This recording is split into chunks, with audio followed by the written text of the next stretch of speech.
Hi guys, welcome back to my channel.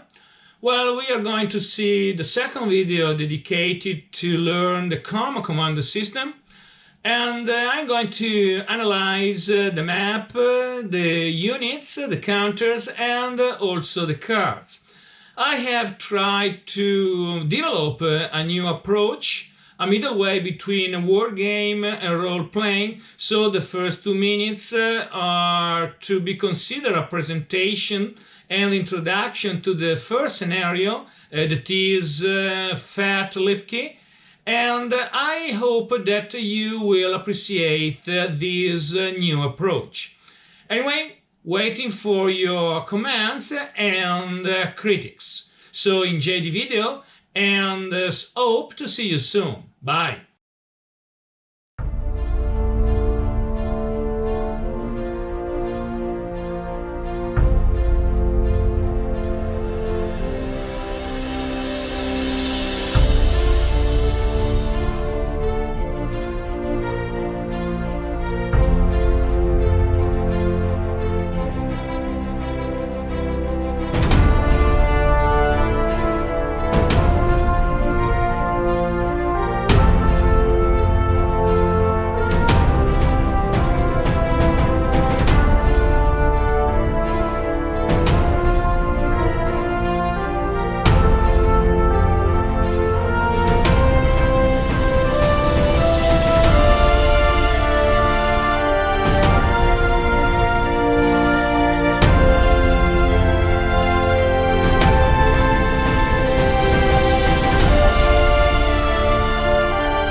Well guys, here is the map number 1 on which you can play the scenario Fat Lipke.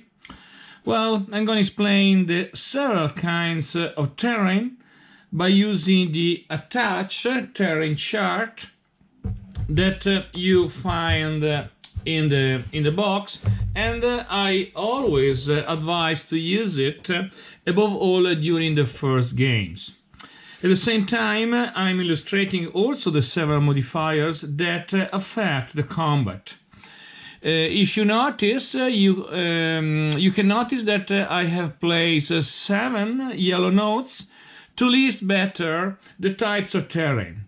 Well, let's start with the first kind of terrain, and at the same time I'm helping myself by using the terrain chart. Well, what about the terrain number 1? Well, it's a building, and the building is a kind of terrain that you find on the first line of the terrain chart. If you notice name building, well, you have how many points of movement each unit spends, so 2 points. Cover 3, what does it mean? Well, generally, if a unit occupies this kind of X, well, by rolling the dice, well, this unit has 3 points more, 3 points to add to the final result, such a way to increase its possibilities to pass the morale check. And please pay attention to the third column on the terrain chart, that is the line of sight. You find this circumference with a slash. Well, that means that a building, well, is a kind of X that doesn't allow the line of sight. And above all, please read the notes. It creates 1 blind hex. Well, I'm going to explain better the blind hex in a following video. Well, now let's put apart the the note number 1, that is the building. And let's continue with another quite common kind of terrain, that is the woods. Well, if you notice, well, I want to show you this column woods. Move, well, it's always 2. Cover 2 by using 2 asterisks. What does it mean? Well, at first, when we have this double asterisk, well, we have to remember that when a mortar is used, well, there is the possibility of a so-called airburst and another kind of fire that I'm going to explain when I'm dealing with the mortar weapon. Well, so what's number 2? Well, if you notice this map, number 1, we have a lot of woods. Well, and I always suggest, it's quite obvious, this is some advice for the new gamers. I always suggest to occupy, to place your units onto this kind of axis. Well, let's continue with the terrain number 3. The orchard, well, we have on the map 1, well, 1, 2, 3, 4 axes of orchard. I want to show you a little closer. Well, next to the objective number 4. Well, what can we say about the orchard? Well, let's consider the third line of our terrain chart. Orchard will move 1, so the unit can move freely through this kind of terrain. Cover only 1, well, you can exploit this single point of cover. And loss 2. Well, what about? Well, we have to say that the orchard allows the line of sight, but when the attacker is firing, well, we have to decrease his attack strength of 2 points. So please remember the so-called hindrance. Well, let's proceed with the number 4, that is the field. Well, on the map 1, we find 7 axes of field, and you find the field.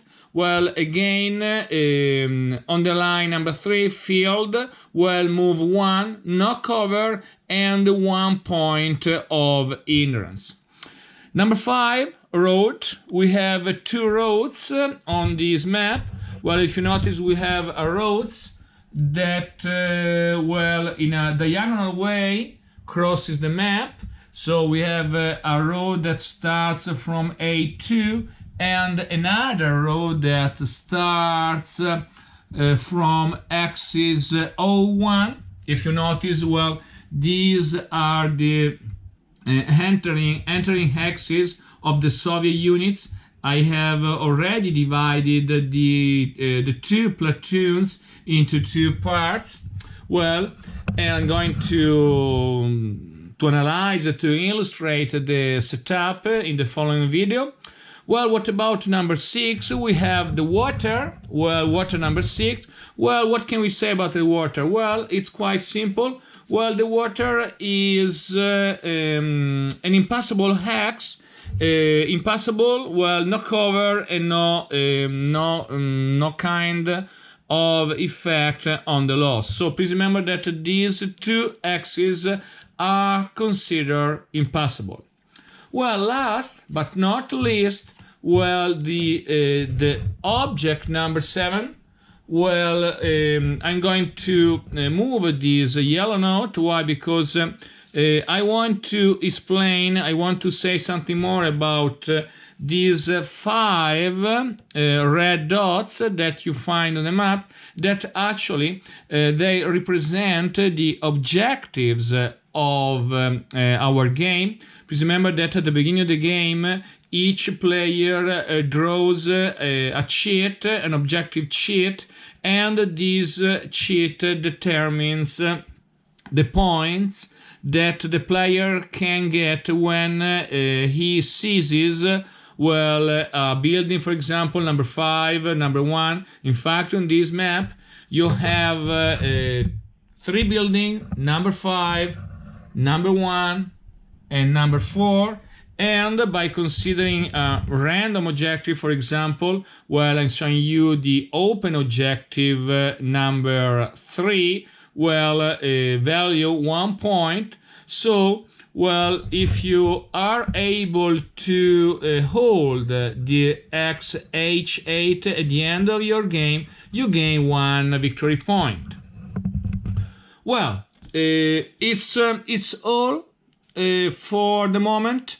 Please remember that I haven't said that when the units are moving along the road, they gain 1 hex more of movement. And well, I recommend you to use the very clear terrain chart. Such a way you can avoid any kind of mistake. Well, thank you for your attention and stay tuned for the coming soon video about the counters and the setup of the scenario number 1 belonging to Command Commander Europe. Bye!